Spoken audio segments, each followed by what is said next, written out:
إن الحمد لله نحمده ونستعينه من يهده الله فلا مضل له ومن يضلل فلا هادي له وأشهد أن لا إله إلا الله وحده لا شريك له وأشهد أن محمدا عبده ورسوله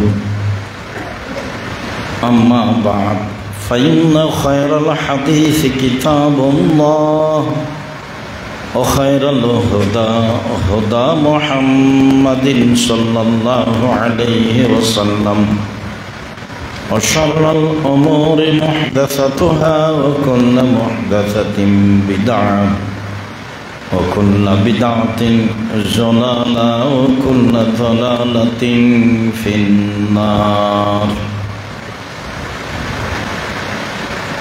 أعوذ بالله من الشيطان الرجيم. وضرب الله مثلا للذين آمنوا امرأة فرعون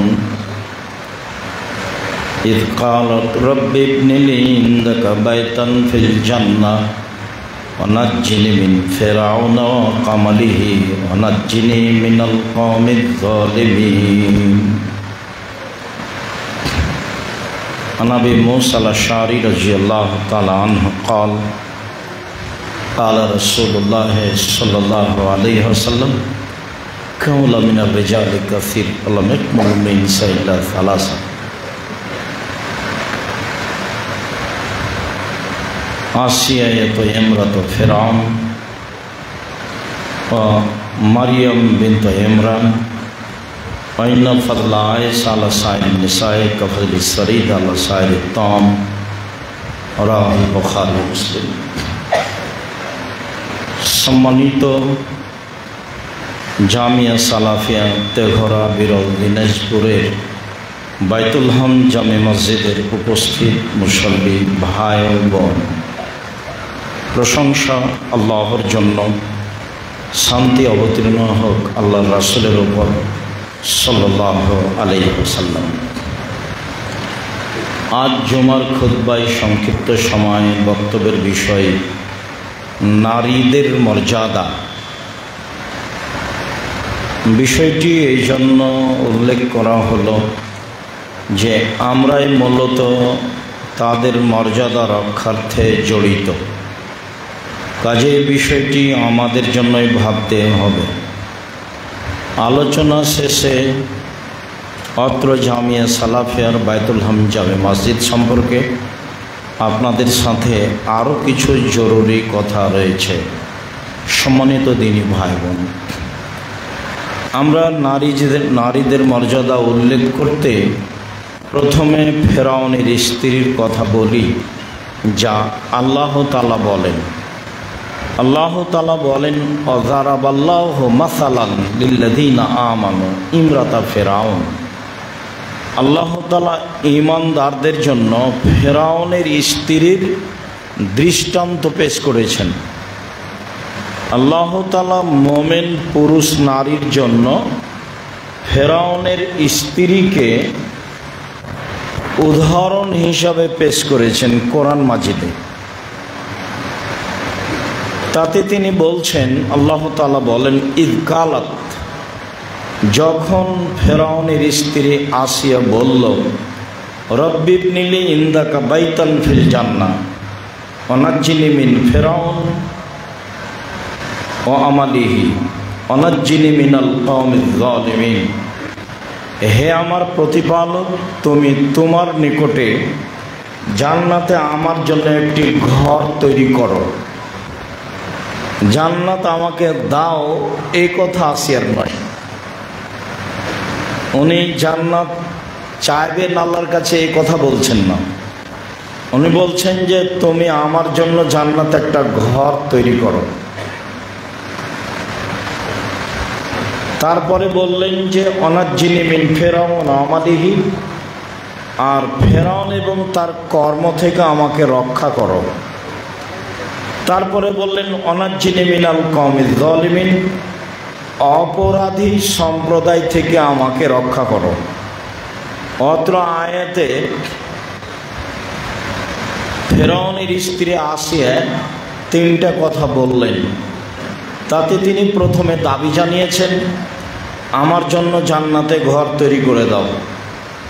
এটা তার আল্লাহর কাছে আদেশ, জোরালো দাবি। আর দ্বিতীয় হলো এই যে ফেরাউন এবং তার অত্যাচার থেকে আমাকে রক্ষা করো।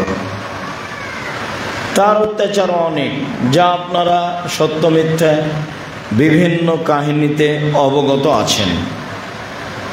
সাথে সাথে তিনি বললেন তার অত্যাচারী সম্প্রদায়, তার মানে নিজে তো অত্যাচারী স্বৈরাচার ছিল, সে তার দলবল জনগণকে নিয়েও জনগণের প্রতি অত্যাচার করত। এ কথা মুসা আলাইহিস সালাম সামনাসামনি বলেছেন। যখন মুসা আলাইহিস সালাম অনেকদিন পরে ফেরাউনের কাছে এসে বললেন যে বনী ইসরাইলকে ছেড়ে দেন, এটা তার প্রথম দাবি। স্বাধীনতা লাগবে, কিছু করতে হলে স্বাধীনতা লাগে। তা আমি যে দাওয়াতি কাজ করব, তা আমার স্বাধীনতা লাগবে। স্বাধীনতা হচ্ছে আমি বনী ইসরাইলের মানুষ, বনী ইসরাইল ছেড়ে দিতে হবে, এদেরকে ছেড়ে দিতে হবে। তো ফেরাউন বলল, তুমি কি সে নও? তুমি কি শিশুকালে আমার কাছে লালন পালন হওনি? তোমাকে কি আমি শিশুকালে লালন পালন করিনি? তুমি কি বহু বছর আমার মাঝে থাকোনি? তুমি যা করেছো তা করেছো, তুমি তোমার কর্ম করেছো। এক থাপ্পড়ে তুমি মানুষ মেরেছো, তুমি বড় অকৃতজ্ঞ। এই পর্যন্ত ফেরাউন বলল। তখন মুসা আলাইহিস সালাম বলছেন, আমি যা করেছি তা করেছি, তখন আমি ভুল পথে ছিলাম। আমি তোমার হত্যার ভয়ে দেশ ছেড়েছি। আমার প্রতিপালক আমার প্রতি দয়া করেছেন, তিনি আমাকে জ্ঞানে গুণে পূর্ণ করেছেন, তিনি আমাকে নবী করেছেন। তুমি আমার প্রতি অনুগ্রহ করেছো, শিশুকালে তুমি লালন পালন করেছো, অনুগ্রহ করে তুমি খোটা দিয়েছো। এই সুবাদে তুমি বনী ইসরাইলকে দাসদাসীতে পরিণত করেছো। তুমি বড় উদ্ধত স্বৈরাচার, সীমা লঙ্ঘন করেছো। এই পর্যন্ত মুসা আলাইহিস সালাম বললেন, তুমি বড় উদ্ধত স্বৈরাচার, সীমা লঙ্ঘন করেছ। আল্লাহ বহু জায়গাতে তার এই কথা বলেছেন। ইবনাতা ইমরান, ইমরানের মেয়ে মারিয়াম, আহসানাত ফারজাহা আল্লাতী আহসানাত ফারজাহা ফানাফাখনা ফীহি মিন রূহিনা। মারিয়াম অশ্লীল কাজে লিপ্ত হয়নি, সে নিজের লজ্জাস্থানকে হেফাজতে রেখেছে।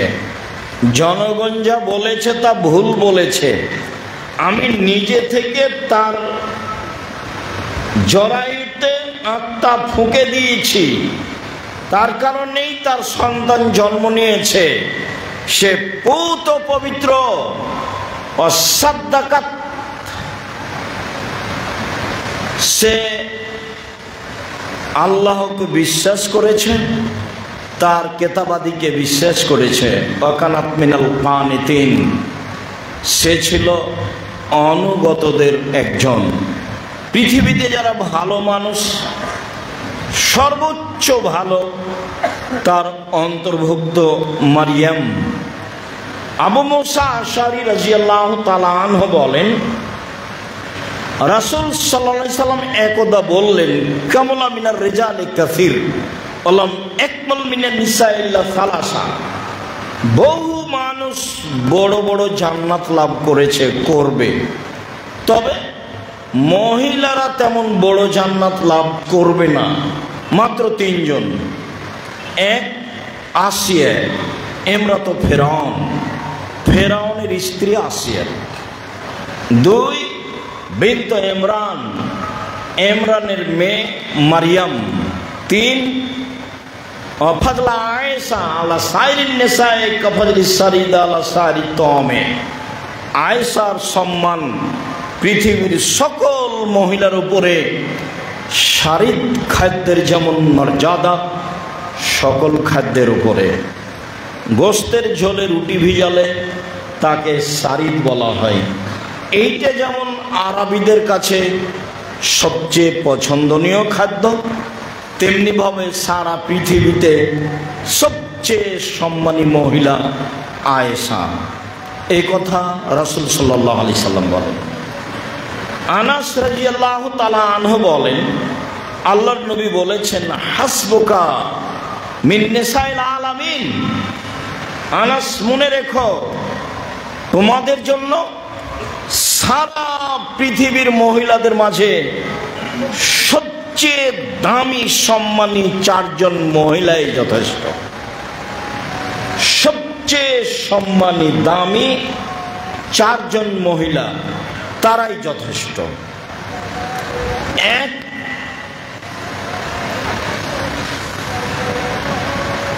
বিনত ইমরান,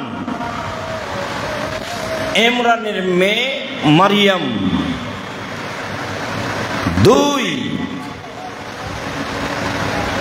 বিনত খুয়াইলিদ, খাদিজা, খুয়াইলিদের মেয়ে খাদিজা। তিন, বিনত মোহাম্মদ ফাতেমা, ফাতেমা মোহাম্মদের মেয়ে। চার, ইমরাত ফিরআউন, ফিরআউনের স্ত্রী আসিয়া। এই চারজন মহিলা পৃথিবীতে সবচেয়ে সম্মানী। এক, মারিয়াম। দুই, আসিয়া। তিন, খাদিজা। চার, ফাতেমা। অত্র হাদিসে আয়েশা রাদিয়াল্লাহু তাআলা আনহার কথা উল্লেখ হয়নি। এবার আমরা খাদিজা ও আয়েশাকে নিয়ে কথা বলি। আবু হুরায়রা রাদিয়াল্লাহু তাআলা আনহু বলেন, যা জিবরাইল ইলান নবী সাল্লাল্লাহু আলাইহি সাল্লাম, জিবরাইল আল্লাহর নবীর কাছে আসলেন। জিবরাইল এসে বলছেন, জাত খাদিজাত, হাজি খাদিজাত জাত, এই যে খাদিজা আসছে, মাহা এনাউন, তার কাছে একটা পাত্র আছে, ফিয়ে এদামুল তম, তাতে আছে তরকারি, তাতে আছে খাদ্য, তাতে আছে তরকারি, তাতে আছে খাদ্য। ফাইজা আতাত ফাকরা আলাইহা সালাম মিন রাব্বিহা মিন্নি। আমি জিবরাইল বলছি, মুহাম্মদ সাল্লাল্লাহু আলাইহি সাল্লাম শোনেন, আপনার নিকটে খাদিজা পৌঁছে গেলে আপনি বলবেন, খাদিজা, তোমার প্রতিপালক আল্লাহ তোমাকে সালাম দিয়েছে,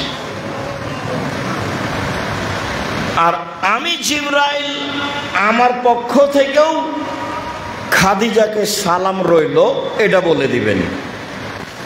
অবাশ্যরা বিবাইতিন ফিল জান্নাহ, আর একটা জান্নাতে ঘরের কথা বলে দিবেন, মিন কাসাবিন, হীরা মুক্তা মাণিক্য দ্বারা তৈরি, লা সাখাবা ফিহে ওয়ালা কাস, সেখানে নাই কোনো হইচই, নাই কোনো কষ্ট ক্লান্তি, একটা ঘরের কথা বলে দিবেন।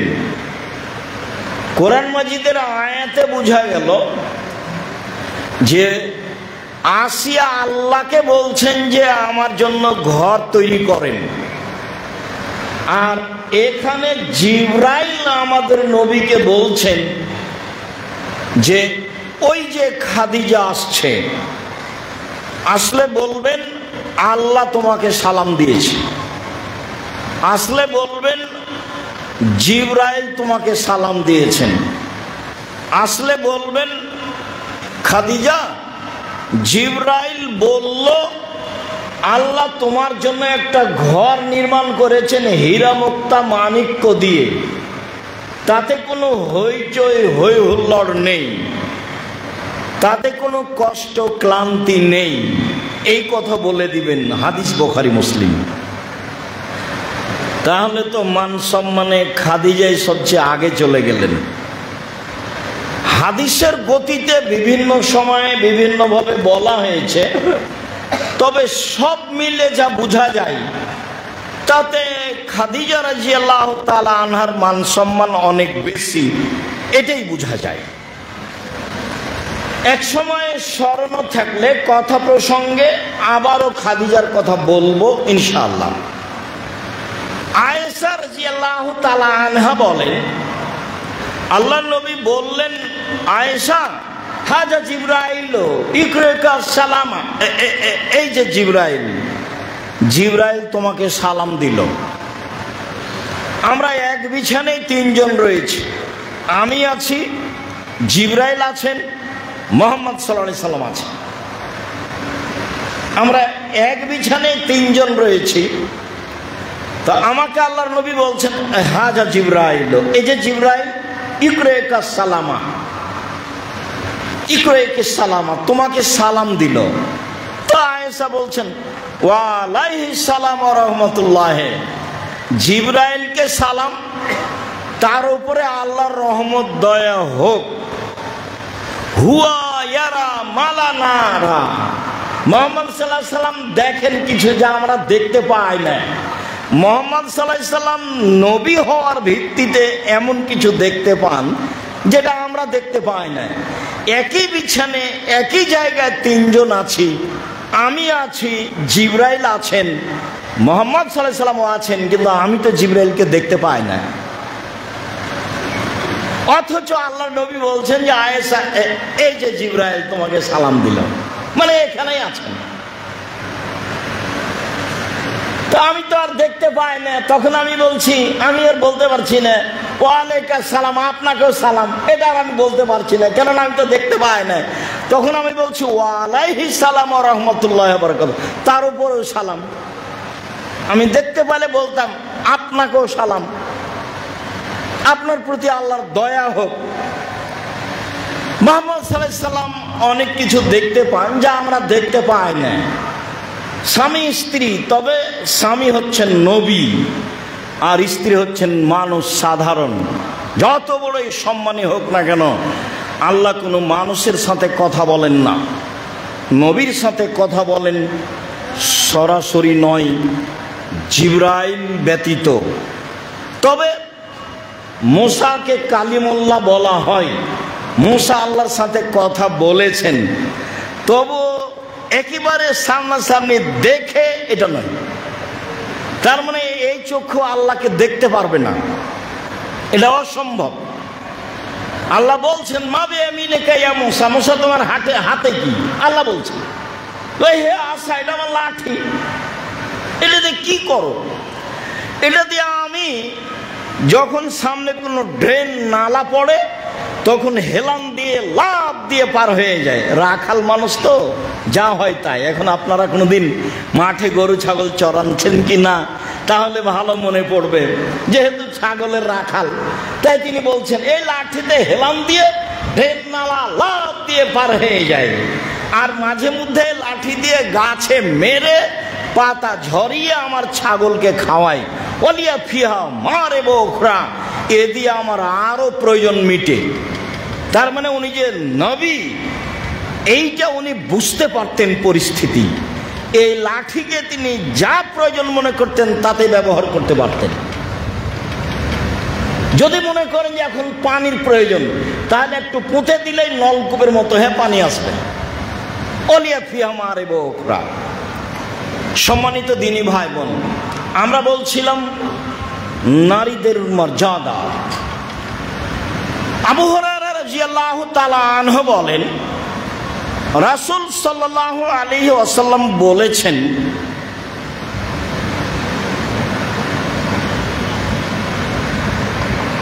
নিসাউ কুরাইশ রাকেবনাল এবেলা, কুরাইশদের মহিলারা, কুরাইশ বংশের মহিলারা, মক্কার মহিলারা যারা উটের উপরে উঠে, সলেহ নিসাইল কুরাইশ, কুরাইশের মহিলারা সবচেয়ে ভালো, কুরাইশ বংশের মহিলারা সবচেয়ে ভালো।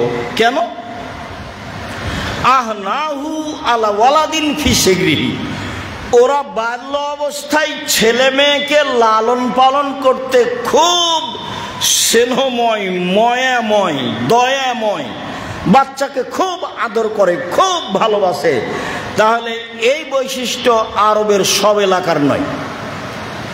অবশ্য আমাদের দেশে, ভারত, বাংলাদেশ, পাকিস্তানে ছেলে মেয়েকে বেশি আদর করা হয়।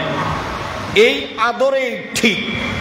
আল্লাহ রাসূল বলছেন যে মক্কার মহিলারা, বিশেষভাবে কুরাইশ বংশের মহিলারা সবচেয়ে ভালো। কেন?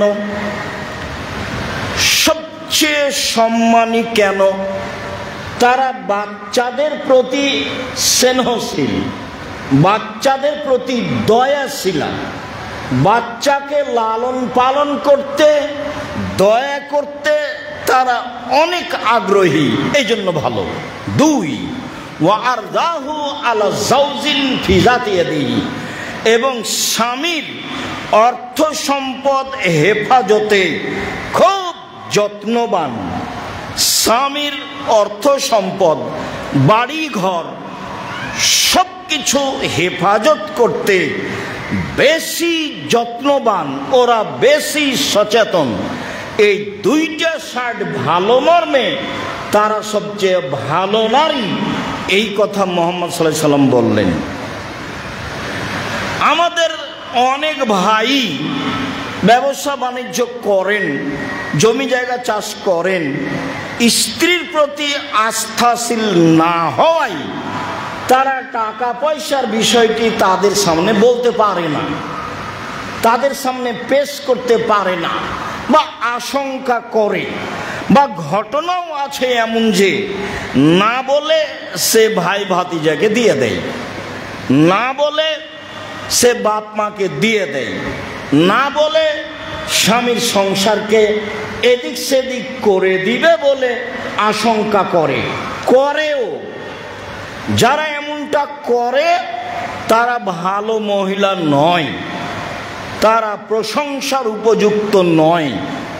স্বামীর সংসারের প্রতি খুব ভালো যত্নবান, হুঁশিয়ার, সচেতন হতে হবে, তাহলে সে ভালো নারী। এ কথা রাসূল সাল্লাল্লাহু আলাইহি সাল্লাম বললেন। আবু হুরায়রা রাদিয়াল্লাহু তাআলা আনহু বললেন, রাসূল সাল্লাল্লাহু আলাইহি সাল্লাম বলেন, খায়রুন নিসায়ে, মহিলাদের মধ্যে সবচেয়ে উত্তম ভালো নারী কারা? কে?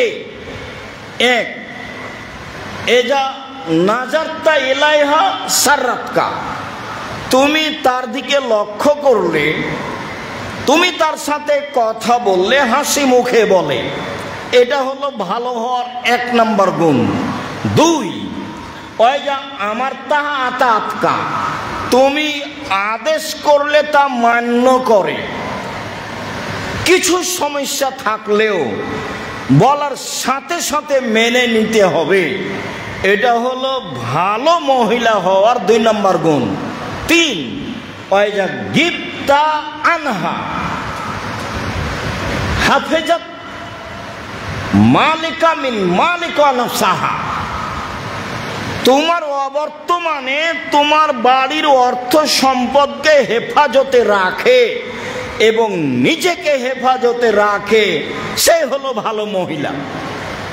1, নিজের স্বামীর অর্থ সম্পদ, বাড়িঘর, জিনিসপাতি, কাপড় চোপড় সব কিছু হেফাজতে যত্নে সুন্দর করে রাখতে হবে।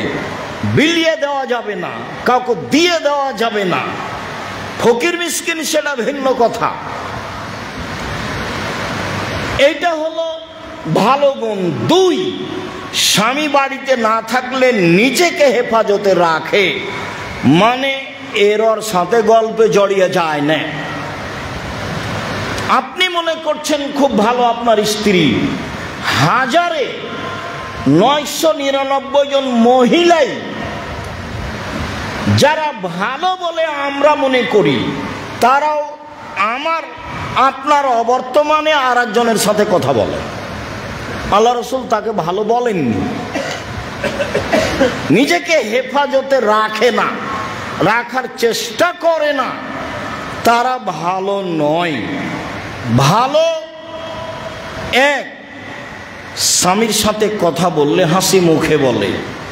2, স্বামী আদেশ করলে পালন করে। 3, স্বামী বাড়িতে না থাকলে স্বামীর অর্থ সম্পদ হেফাজতে রাখে।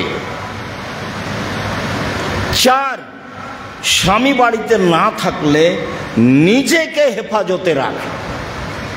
এ কথা মুহাম্মদ সাল্লাল্লাহু আলাইহি সাল্লাম বলেন ভালো নারীর গুণ বর্ণনা করতে গিয়ে। আবু হুরায়রা রাদিয়াল্লাহু তাআলা আনহু বলেন, রাসূল সাল্লাল্লাহু আলাইহি সাল্লাম বলেছেন, খায়রুন নিসায়ে, সবচেয়ে ভালো নারী, সবচেয়ে ভালো নারী 1, আল ওদুদ, স্বামীর সাথে প্রেম প্রীতি ভালোবাসায় যে সব সময় আগ্রহী, সব সময় প্রস্তুত। আল ওদুদ, স্বামীর সাথে প্রেম প্রীতি ভালোবাসায় সুলভ আচরণে সব সময় প্রস্তুত, যে মুখ খারাপ নয়, যার মুখ ভারী করে না, যে কথা বন্ধ রাখে না, যে সে হলো সবচেয়ে ভালো। 1, 2, আল ওলুদ, বেশি সন্তান দিতে পারে, যে এতে আমি আর আপনি পিছে পড়ে গেছি, ওর দোষ দিয়ে লাভ নেই। কে যে আপনার মাথায় ভূত চাপালো, আপনারা 10-12 ভাই বোন সবাই মানুষ হয়ে গেলেন, আপনার মা 16 জন মানুষের ভাত রান্না করতো ঢেঁকিতে ধান ভেঙে আর জাঁতায় আটা পিষে, তারপরে তো মেহমান ছিল মসজিদ থেকে 2 জন ধরে নিয়ে এসেছে রাত 10টায়, সব আপনার ভালোভাবে মনে আছে। সব আপনার মা করে মেহমানকে খাওয়িয়ে দিন কাটিয়ে দুনিয়া থেকে চলে গেলেন। আর আপনার স্ত্রী বা কি বুঝালো, আপনি বা কি বুঝলেন? মাদ্রাসা লাইনে যেসব ছেলে মেয়ে পড়ে, যেমন কাল না কখন রেজাল্ট হয়েছে, তো কিছু কিছু ছেলে আমার সামনে গল্প করছে যে ওস্তাদজি আমাদের অমুক গোল্ডেন পেয়েছে, অমুক প্লাস পেয়েছে। তা আমি বলছি আমি তো রেজাল্ট শুনি না, আমি এরকম রেজাল্ট পছন্দ করি না। কেন? রেজাল্ট যখন ভালো হয়েছে বলে বাপ মা মনে করেছে, বলে খালা খালু মনে করেছে, বলে নানা নানি মনে করেছে, বলে চাচা চাচি মনে করেছে, তখন তারা সিদ্ধান্ত পরিবর্তন করেছে। তারা ছেলের মাকে বলেছে যে তাহলে টেঘরা মাদ্রাসায় পড়িয়ে কি হবে, অত ভালো রেজাল্ট, ছেলেটাকে ওখানে রাখলো, কি যে বুঝলো, ছেলেটাকে একটু দিনাজপুর সরকারি কলেজে ভর্তি করলো না, ছেলেটা মানুষ হতো, কত কি হতো। তবে এখন আর কি বলতে পারি, মানুষ যদি হয় তাহলে তিনটা পথ: এক, চোর; দুই, প্রতারক; তিন, লেবারের ম্যানেজার। যদি খুব মেধাবী হয় তাহলে কিভাবে? যদি ইঞ্জিনিয়ার হয় তাহলে চুরি করবে জাতির টাকা, ব্যতিক্রম দু একটা তুলে রাখেন। আর যদি ডাক্তার হয় তাহলে প্রতারক হবে, যে কোম্পানি তাকে টাকা দিয়েছে তারই নামে তারই প্রেসক্রিপশন লিখবে, এটা তো আপনার চোখের সামনে।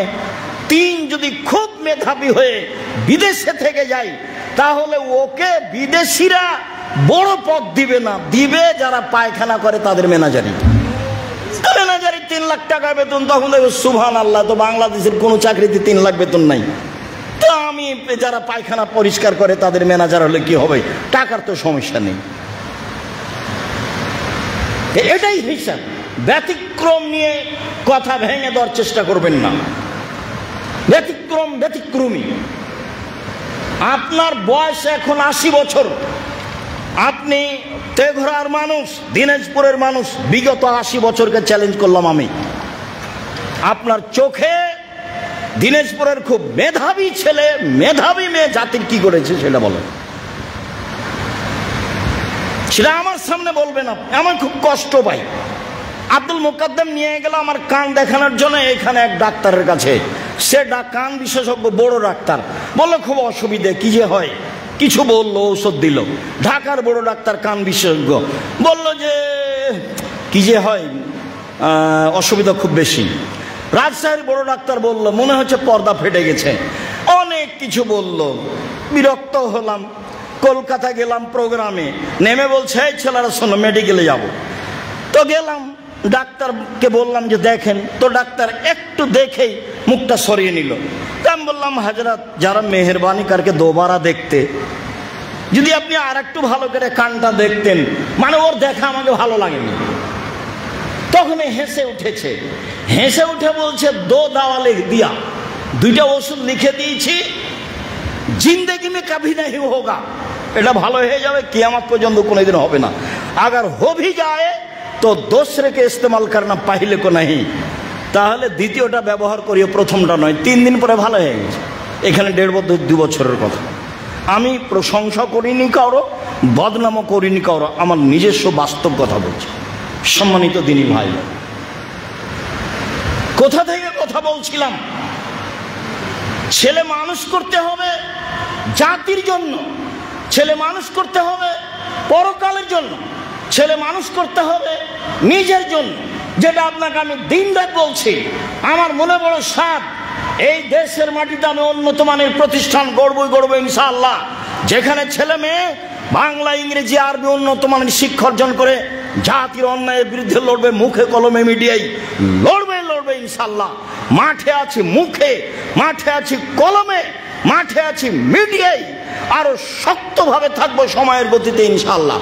আপনাকে বলে রাখলাম, বাস্তব তেঘরা, বিরল, দিনাজপুর, তার মধ্যখানে আবারও বলছি, সম্মানিত দিনী ভাই বোন, যারা এলাকায় বসবাস করেন, দিনাজপুরে বসবাস করেন, আমার কোনো ভুল দেখে, আপনার জামিয়া সালাফের কোনো লোকের ভুল দেখে মনে সংকীর্ণতা নিয়ে এসে ক্ষতিগ্রস্ত হওয়ার চেষ্টা করবেন না। আমি জাতির ক্ষতি করি না, 10 পয়সার ক্ষতি করি না, আমি কাজে সফল হবই ইনশাআল্লাহ। আপনার সংকীর্ণতা আসলে এই সংকীর্ণতার বোঝা বহন করতে করতে আপনার মরণ হয়ে যাবে, আপনি কিছুই করতে পারবেন না। আমার চোখে দেখা বাস্তব। 2013 সালের 24 আগস্ট রোজ মঙ্গলবার সকাল 11টার সময় বলেছিলাম জামিয়া সালাফিয়া হাঁটাবো, বীর হাঁটাবো, রূপগঞ্জ, নারায়ণগঞ্জ, ঢাকায়। আমার হাতে টাকা নেই, এই কথা সত্য। এখানে প্রতিষ্ঠান গড়বে, এই কথা সত্য। ইনশাল্লাহ গড়বে। এখন প্রতিষ্ঠানটি প্রায় 100 বিঘা জমির উপর অবস্থান করে, প্রায় 100 বিঘা পূর্বাচলে। তার মানে আপনার ভিতরে যদি প্রতারণা না থাকে, আপনি কাজে সফল হবেন ইনশাল্লাহ, দেরিতে হোক। আপনার কথা বললেই হবে তা তো নাও হতে পারে। ইয়াকুব আলাইহিস সালামের ছেলে ইউসুফ আলাইহিস সালাম হারিয়ে গেলেন, দুইজনে নবী, বাপও নবী বেটাও নবী। 25 বছর লেগেছে ছেলেকে ফেরত পেতে। 25 বছর দিন রাত কান্নাকাটি করছেন বাপ, বেটাও কান্নাকাটি করছে, দুইজনই নবী, 25 বছর সময় লাগে। তা আমি আপনি এত ব্যস্ত হয়ে গেলাম কেন? ছেলেকে জাতির উদ্দেশ্যেই মানুষ করতে হবে এই কথাই ঠিক, পরকালের লক্ষ্যেই ছেলেকে মানুষ করতে হবে এই কথাই ঠিক, নইলে ফলাফলে আসবে চাঁপাই নবাবগঞ্জের ভাষায় আমও যাবে ছালাও যাবে, কাঁদতে কাঁদতে দুই চোখও যাবে, বস্তা গেছে আমও গেছে, সবই হারাচ্ছে, যা আপনি দেখতে পাচ্ছেন। বেশি বলে কোনো লাভ নেই এবং ব্যতিক্রম বলে কোনো লাভ নেই। ব্যতিক্রম কিছু পৃথিবীতে থাকতেই পারে, থাকবে, এটাই স্বাভাবিক, যেহেতু মানুষ, ব্যতিক্রম কিছু থাকবেই। এক, স্বামীর সাথে প্রেমময় ভালোবাসায় আগ্রহী যারা, তারা সবচেয়ে ভালো মহিলা। 2, বেশি সন্তান দিতে পারে যারা, তারা সবচেয়ে ভালো মহিলা। 3, অলমাতিয়াত, স্বামীর বিপদে ব্যথায় সমবেদনায় ব্যস্ত, সমবেদনায় বেদনা ভোগ করে যে সে, স্বামীর সুবিধা অসুবিধায় সবাই সময় থাকতে হবে। 3, অলমাসিয়াত, প্রয়োজনে স্বামীকে সান্ত্বনা দিতে হবে। সমাজের সাথে জড়িত, ব্যবসার সাথে জড়িত, দুর্ঘটনা ঘটতে পারে, ব্যবসায় কোনো দুর্ঘটনা ঘটতে পারে, সামাজিকভাবে দুর্ঘটনা ঘটতে পারে। স্ত্রী পাল্টা বলবে হয়েছে তোমার, ঠিক হয়েছে তোমার, ঠিক হয়েছে, তোমাকে কত বললাম তুমি যায় না, তুমি যায় না, তুমি গেলে, তুমি আমার কথা শুনলে, তুমি এই করলে, তুমি সেই করলে, তুমি আমার বাপের টাকাটি নষ্ট করলে, তুমি কত কি করলে, একবারে কি যে করলো, আপনার যা বিপদ এসে চলে 10 গুণ বাড়িয়ে দিল। তাহলে এ ভালো মহিলা নয়। দেখবেন এই কথাটি বলতে চেয়েছিলাম এখানে। এবার শোনেন, আল্লাহ রাসূল বলছেন গারে হিরাই হঠাৎ করে ভিন্ন আকৃতির মানুষ এসে বলছে, চেপে ধরে নিয়ে বলছে ইকরা, আপনি পড়েন। বলছে আমি পড়তে জানি না। আবার বলছেন ইকরা, আমি পড়তে জানি না, আমি তো অক্ষরই চিনি না, আমি পড়বো কি? বলে পড়েন, আমি পড়তে জানি না। চেপে ধরে বলছেন ইকরা বিসমি রাব্বিকাল্লাযী খালাক, খালাকাল ইনসানা মিন আলাক। যা হলো হলো, দৌড়িয়ে বাড়িতে এসে বলছে খাদিজা, আরে আমাকে কম্বল দিয়ে জড়িয়ে ধরো, খাসি তো আলা নাফসি, আমি মনে হয় মারা যাব, আমার হয়েছে, আমি আর বাঁচবো না। মানে কত বিপদগ্রস্ত হয়েছেন তিনি, অথচ সবাই তাকে ভালো বলেন, উনি নিজেও ভালো বুঝতে পারেন যে আমি ভালো, আমি মনে হয় মারা যাব। তো স্ত্রী বলছেন, এবার স্ত্রী বলছেন, মহিলা মানুষ আপনি যারা আমার সামনে আছেন, যারা অনলাইনের মাধ্যমে পৃথিবীর যে কোনো প্রান্ত থেকে অবগত হচ্ছেন, যারা সময়ের গতিতে অবগত হবেন, আমি সকল দিনী বোনকে বলছি, দেখেন খাদিজা বলছেন কাল্লা, কখনো নহে, অসম্ভব, এটা হতে পারে না, আপনার মনন হবে না, আপনি বিপদগ্রস্ত হবেন না। ওয়াল্লাহে মা ইউজিকাল্লাহ, আল্লাহর কসম, আল্লাহ আপনাকে অপমান করবেন না, আল্লাহর কসম আল্লাহ আপনাকে অপমান করবেন না। কেন? 1, তাসেলুর রাহেমা, আত্মীয়র সাথে সদাচরণ করেন। 2, তাহমেলুল কাল্লা, অসহায় মানুষের জিম্মেদারি নেন। 3, তাকসেবুল মাদুমা, নিঃস্ব মানুষকে সহযোগিতা করেন। 4, তাকরি জাইফা, মেহমানকে খেতে দেন। 5, যারা বিপদগ্রস্ত তাদের সহযোগিতা করেন। 4টা কথা একসাথে বললেন, অসম্ভব, আল্লাহর কসম আল্লাহ আপনাকে অপমান করবেন না, এই 4টা কারণে। আরে আপনি তো ভালো মানুষ, আপনি এইসব কাজ করেন। 1, আত্মীয়র সাথে ভালো আচরণ করেন। 2, অসহায় মানুষের জিম্মেদারি নেন। 3, নিঃস্ব মানুষকে সহযোগিতা করেন। 4, মেহমানি করেন, মেহমান দেখে ভয় পাবেন না। মেহমান তো ভাগ্নে ভাগ্নি, বোন এসেছে, 4-5টা ছেলে মেয়ে, আপনার স্ত্রীর মাথায় খারাপ, আপনার মাও বিপদে, কার দিকে যায় এতগুলো ছেলে মেয়ে? যে ছেলের বউ একটু নরম সেদিকে যায়, যা হবে হবে ওইদিকে যায়। আপনি এটা খুব ভালো জানেন, অথচ আপনাকে বলেছি, আপনি আমার আম্মাকে বলে দিবেন, আম্মা দুলা ভাই আমার কাছে খাবে, বোনেরা আমার কাছে খাবে, ভাগ্না আমার কাছে খাবে, ভাগ্নি আমার কাছে খাবে, আমার আব্বার 10 বন্ধু যত ছিল যারা আসবে তারা আমার কাছে খাবে। এই কথা আপনি বলবেন আপনার মাকে। আপনার মায়ের মনটা বড় হয়ে যাবে। আপনার মায়ে বলবে, আল্লাহ তোমার ভালো করুক বেটা, আল্লাহ তোমার ভালো করুক, আল্লাহ তোমার ব্যবসা বাণিজ্যে বরকত নিরাপত্তা দান করুক। আপনার মা এমনিতেই বলবে।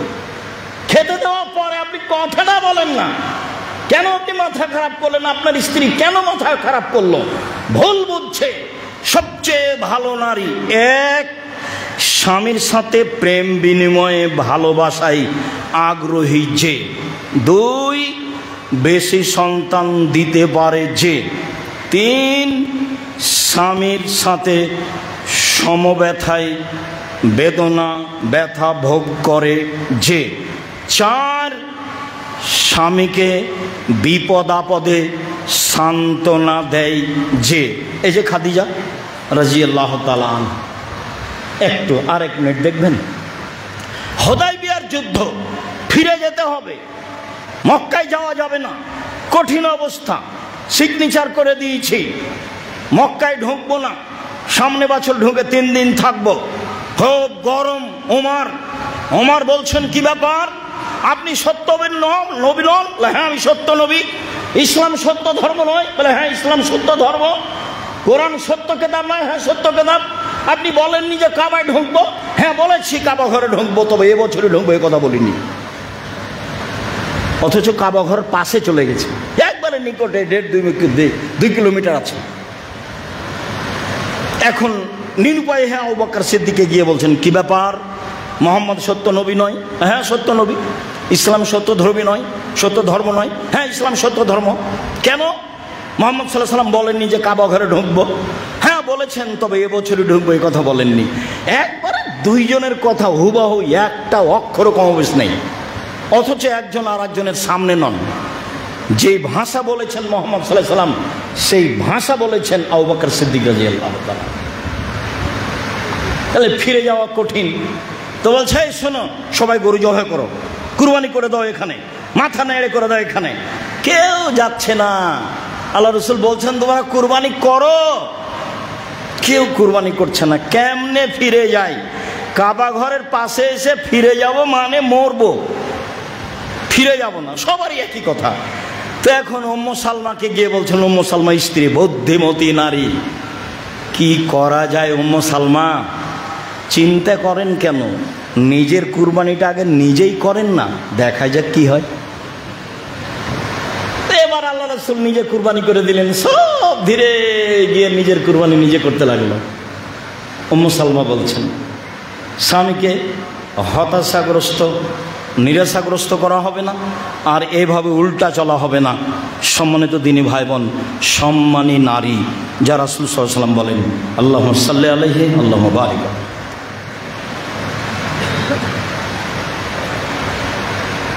আলহামদুলিল্লাহ ওয়াহদা ওয়াসসালাতু ওয়াসসালামু আলা মান লা নাবিয়্যা বা'দা। নারীদের মর্যাদা।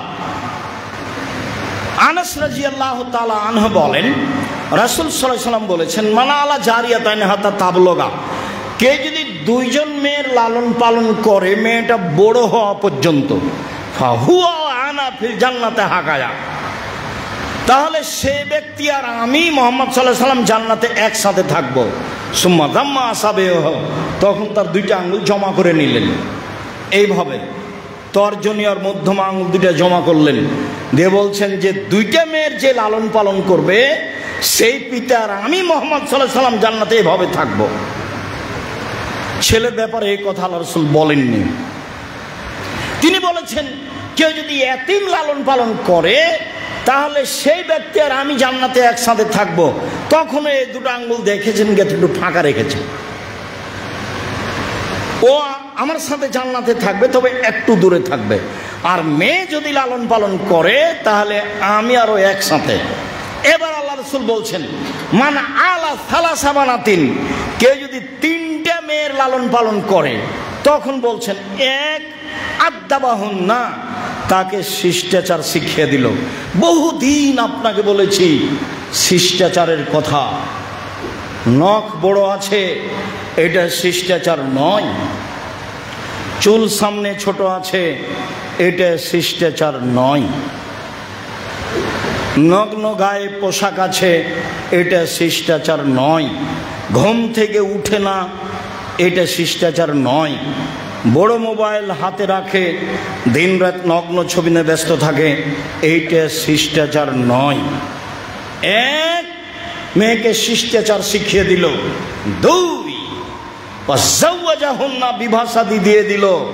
তিন, আহসানা ইলাইহিন্না, তার সাথে ভালো আচরণ করলো। কুনাল্লাহু সিতরান মিনান নার ইয়াউমাল কিয়ামা, বিচারের মাঠে মেয়েরা পিতাকে জাহান্নাম থেকে বাঁচানোর জন্য জাহান্নামের অন্তরাল হবে। ওইদিকে থাকবে জাহান্নাম, এদিকে থাকবে পিতার মধ্যে থাকবে মেয়েরা। আমার আব্বাকে জান্নাতে দিতে হবে, তারপরে কোনো কথা। তিনটা মেয়ের ফল, আমার আব্বাকে জান্নাতে দিতে হবে, তারপরে কোনো কথা। আমাদের সাথে কোনো কথাই নাই। এত শক্তভাবে মেয়েকে যাবে, কোনো আমল এত শক্ত হয়ে দাঁড়াবে না। দান একটা থেকে আর একটা করতে পারে, এ কথা ঠিক, কিন্তু এত শক্তভাবে দাঁড়াবে মেয়ে বাপকে জান্নাতে নিয়ে যাওয়ার জন্য। মেয়েদের মর্যাদা, মেয়েদের মর্যাদাই ভিন্ন। যা রাসূল সাল্লাল্লাহু আলাইহি সাল্লাম বলেন, সম্মানিত দিনী ভাই বোন, মেয়েদেরকে লালন পালন করতে সতর্ক থাকুন, হুঁশিয়ার থাকুন, সাবধান থাকুন।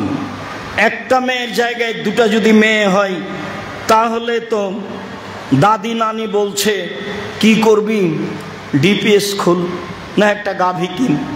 তিনটে যখন মেয়ে হয়েছে তখন বলছে ভাই এ বউ চলবে না, ভাই বউ তালাক দিয়ে দে।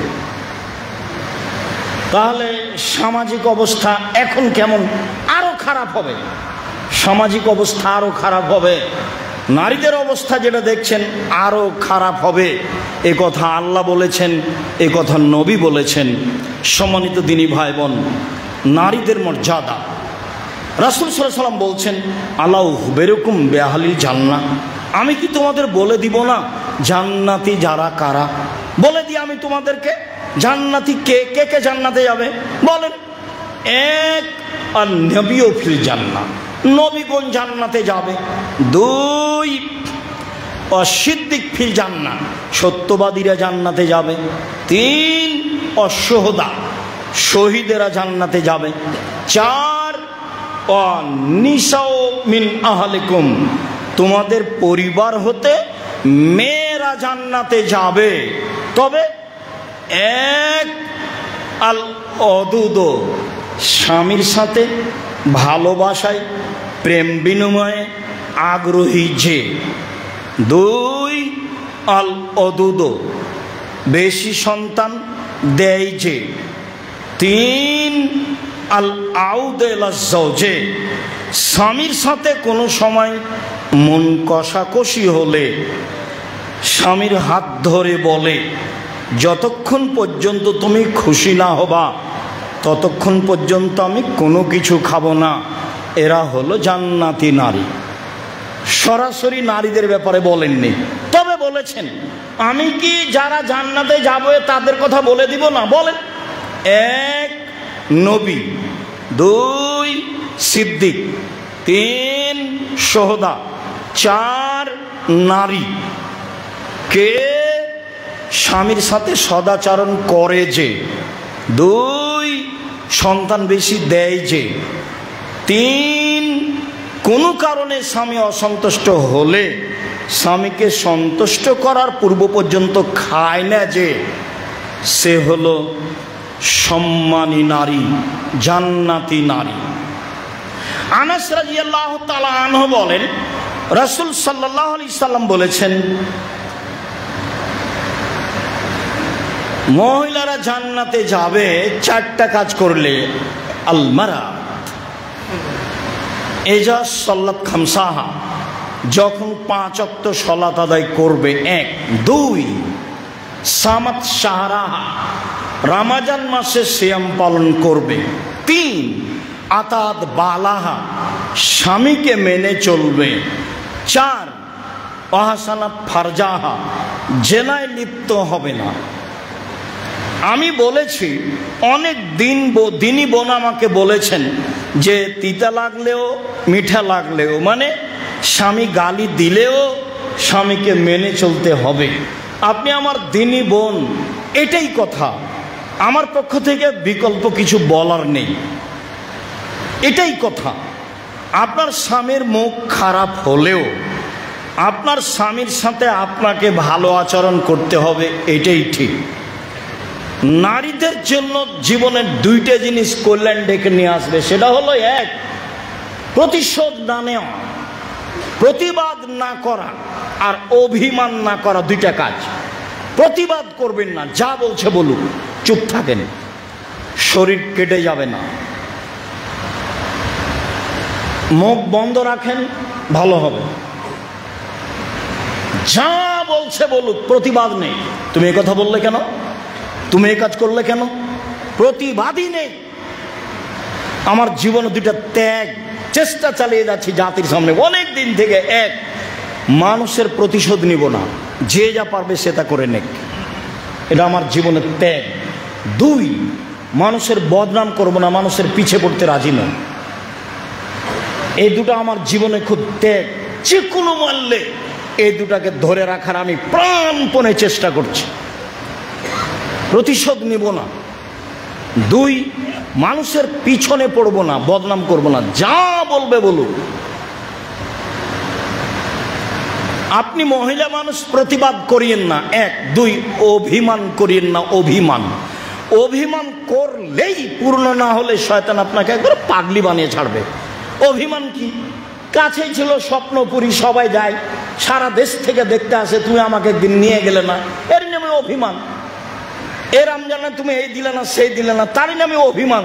পূরণ না হলে সারা রাত শয়তান আপনার পিছনে লেগে থাকবে। দেখলে তোমার স্বামী তো তোমার অভিমান পূর্ণ করলো না, গত রমজানে তো করনি, তুমি এটা বলেছিলে, সেটা তো করেনি, আপনার মনে নেই, শয়তান সব স্মরণ করাবে। 20 বছর আগে যেটা স্বামী করেনি সেটাও শয়তান স্মরণ করাবে, পারেও দিয়ে ভোর হতে দেখবেন, হতে হতে আপনি একবার পাগলি হয়ে গেছেন। তারপরে আপনি সকালে উঠে বলছেন, যাও তোমার সাথে সংসারই করবো না, আমাকে ছেড়ে দে, তুই আমাকে ছেড়ে দে, আমাকে তুই ছেড়ে দে, 1 দিনও থাকবো না, 1 ঘন্টা থাকবো না, একবারই এইভাবেই বলছে। তো বেগুতি দেখে যখন বলেছে, যা তোকে ছেড়ে দিলাম, তালাক, যেমন 3 তালাক হয়েছে তেমন বলছে যে ইন্না লিল্লাহ, ও শয়তান চলে গেছে। যখন তালাক বলা হয়ে গেছে তো সকল চলে গেছে, এখন 2জনই ফ্রি। এবার 3টে ছেলে মেয়ে, যে কি করা যায়? তো হুজুর তো আল্লাহর হস্তে শহরের মানুষ বলেছে যে হিল্লা বিবাহ দিতে হবে, এরই নাম সংসার। সাবধান, প্রতিশোধ নিতে হবে না, প্রতিবাদ করতে হবে না, অভিমান করতে হবে না, জান্নাত হবে ইনশাআল্লাহ। 1 5 ওয়াক্ত সালাত, 2 রমজান মাসের সিয়াম রোজা, 3 স্বামীকে মেনে চলা, 4 জেনায় লিপ্ত না হওয়া। জেনা যদি হয়েই যায়, আজ থেকে তওবা, জিন্দেগি তার কোনোদিন এই অশ্লীল কাজে লিপ্ত হব না। অশ্লীল কাজ এটা সবচেয়ে খারাপ। 1 মিনিট ভালো করে বুঝতে পারবেন কিনা, আবু সাইদ খুদরি বলছেন, আল্লাহ নবী শোনেন, আমি যদি আমার স্ত্রীর সাথে কাউকে জেনা করতে দেখি, ওকে আগে জবে করব, তারপরে কোনো কথা। আপনি বলছেন এই জেনা করতে দেখলে আগে সাক্ষী পেশ করতে হয় 4 জন, হলে তোমাকেই মারবো। যদি কেউ তোমার স্ত্রীর সাথে জেনা করছে এটা দেখো, তাহলে মুখ খুলতে পাবা না 4 জন সাক্ষী পেশ না করলে, নইলে তোমাকেই মারবো, 80 লাঠি পিটাবো। তখন সাহাবী বলছেন যে আমাকে মারবেন, আমি ওকে আগে কুরবানি করব, তারপরে কোনো কথা। তার মানে তার খুব মেজাজ। তখন আল্লাহ রসুল বলছেন, দেখছো তোমরা আবু সাইদের আত্মমর্যাদা, স্ত্রীর জেনা আত্মমর্যাদায় আঘাত করেছে। আরে শোনো, জেনার কারণে স্বামীর আত্মমর্যাদায় যত জোরে আঘাত করেছে, আমার আত্মমর্যাদায় জেনার কারণে তার চেয়ে বেশি আঘাত করেছে। আমার আত্মমর্যাদায় যত আঘাত করেছে, আল্লাহর আত্মমর্যাদায় তার চেয়ে বেশি আঘাত করেছে। আমি তো তোমার জন্য স্ত্রী রেখেছি, 1টা করো, 2টা করো, 3টা করো, 4টা করো, তুমি জেনা করলে কেন? তুমি জেনা করলে কেন? আরে আবু সাঈদের আত্মমর্যাদায় যত আঘাত লেগেছে, জেনা এত খারাপ কাজ, আমার আত্মমর্যাদায় তার চেয়ে অনেক অনেক গুণ বেশি আঘাত লেগেছে। আমার আত্মমর্যাদায় যত আঘাত লেগেছে, আল্লাহর আত্মমর্যাদায় তার চেয়ে বেশি আঘাত লেগেছে, তার নাম জেনা। অন্য পাপ পাপ এরকম নয়, অন্য পাপ পাপ এরকম নয়। খুব সাবধান সম্মানিত দিনী ভাই বোন। রাসূল সাল্লাল্লাহু আলাইহি ওয়াসাল্লামকে বলা হলো নারীরা আমাদের উপরে কি হক রাখে। তাআলা রাসূল বললেন, যে মানের কাপড় পরো সে মানের পরাবা। 2, যেভাবে খাও সেভাবে খাওয়াবা। 3, কটু কথা বলবা না, গালি দেওয়া হবে না, মারা হবে না, নিন্দা করা হবে না। 4, মুখের উপরে মারবা না। 5, নিজের বাড়ি ছাড়া কোথাও থাকতে দিবা না। আত্মীয় স্বজনের বাড়ি গেলে সাথে যাবেন, সাথে সাথে নিয়ে আসবেন। শ্বশুরের বাড়ি গেলেও সাথে যাবেন, নিয়ে আসবেন। যদি আপনি সময় না পান, তাহলে যাকে আপনি বলছেন, আপনার ভাইকে, আপনার ভাতিজাকে, আপনার বোনের ছেলেকে, ভাইয়ের ছেলেকে, যে তোমার মামিকে নিয়ে যাও, তোমার খালাকে নিয়ে যাও, বিকালে নিয়ে আসবা, ওখানে থাকা হবে না। এই 5টা জিম্মেদারি আপনাকে পালন করতে হবে। আল্লাহ রাসূল বলছেন, লা ইয়াফরাকু মুমিনুন মুমিনাতান, কোন পুরুষ যেন কোন স্ত্রীকে নিন্দা না করে, মন কষাকষি না করে, গালি না দেয়। কেন? ইন কারেহা লাহা খলকান, স্ত্রীর যদি একটা আচরণ খারাপ লাগে তো রাজামিনা আখার, আর একটা তার ভালো আছে। স্ত্রীর সবই আচরণই কি খারাপ? স্ত্রীর সব আচরণই কি খারাপ? তার কোনোটা ভালো, কোনোটা খারাপ, কোনোটা ভালো, কোনোটা খারাপ, বিবেচনা করে চলো। আল্লাহ রাসূল বলছেন, পৃথিবীর মানুষ এক, ফাত্তাকুল্লাহ ফিন নিসায়ে, মহিলাদের ব্যাপারে আল্লাহকে ভয় করো। ফাইন্নাকা আখাযতুমুহুন্না বিআমানিল্লাহি, আল্লাহর আমানতদারিতে তাকে নিয়ে এসেছো, ও এখন আল্লাহর আমানতে আছে। গালি দিলে, আল্লাহর আমানত নষ্ট করলে, নিন্দা করলে, আল্লাহর আমানতকে নষ্ট করলে, খাটো করলে, অপমান করলে, আল্লাহর আমানতকে নষ্ট করলে। ওয়াস্তাহলালতুম বিফুরুজিহিন্না বিকালিমাতিল্লাহি, আল্লাহর আদেশে স্ত্রীর সাথে মিলন বৈধ করেছো, আল্লাহর আদেশে স্ত্রীর সাথে মিলন বৈধ করেছ। আল্লাহর আদেশ কি? মেয়েকে বিবাহ করো তার বাপকে বলে টাকা দিয়ে, এটা আল্লাহর আদেশ। মেয়েকে বিবাহ করো তার বাপকে বলে টাকা দিয়ে, মোহর দিয়ে। মেয়েকে বিবাহ করো তার পিতাকে বলে টাকা দিয়ে, তার অভিভাবককে বলে টাকা দিয়ে, মোহর দিয়ে। এটা হলো আল্লাহর আদেশ। অতএব ওয়ালাহুন্না আলাইকা রিজকুহুন্না কিসাওতাহুন্না, তার খাওয়ার জিম্মেদারি তুমি, তার খাওয়ার জিম্মেদার তুমি, তার পোশাকের জিম্মেদার তুমি, তার খাওয়ার জিম্মেদার তুমি, তার পোশাকের জিম্মেদার তুমি। হাদিস বুখারী মুসলিম। বিদায় হজের সময় রাসূল সাল্লাল্লাহু আলাইহি ওয়াসাল্লাম এই কথা বললেন। সম্মানিত দিনী ভাই বোন, স্ত্রীকে মাঠে ঘাটে, স্কুল কলেজে, চাকরি বাকরিতে না দিয়ে বাড়িতে নিরাপদে রাখার চেষ্টা করবেন। ও নিজে কন্ট্রোলে থাকবে, হেফাজতে নিরাপদে থাকবে, আহাল পরিবার হেফাজতে থাকবে, নিরাপদে থাকবে। বিস্তারিত দেখার জন্য উপদেশ বই নারীদের মর্যাদা পড়ার জন্য অনুরোধ জানাচ্ছি। সাথে সাথে জামিয়া সালাফের যত বই পুস্তক আছে সবগুলি পড়ার জন্য, জানার জন্য অনুরোধ জানাচ্ছি। বাইতুল হাম জামে মসজিদ, জামিয়া সালাফিয়াতে ঘোরা, বিরল, দিনাজপুর। সম্মানিত দিনী ভাই বোন, জামিয়া সালাফের বাইতুল হাম জামে মসজিদ এত তাড়াতাড়ি এভাবে গড়ে উঠবে তা আমি মনে করিনি। আমি ভেবেছিলাম 4তলা বিল্ডিংটা যেদিন 5তলা হয়ে যাবে, সময় সাপেক্ষে 2-3 বছর পরে একদিন গড়ব। তো দেখি আজকে এই অবস্থায়, শুকরিয়া আদায় করি। আলহামদুলিল্লাহ, আলহামদুলিল্লাহ, আলহামদুলিল্লাহ। যারা আমরা ব্যবস্থা করছি, যারা ব্যবস্থা করছে তাদের জন্য শুকরিয়া আদায় করি। জাযাহুমুল্লাহু খায়রান। আল্লাহ তুমি তাদের উত্তম প্রতিদান করো।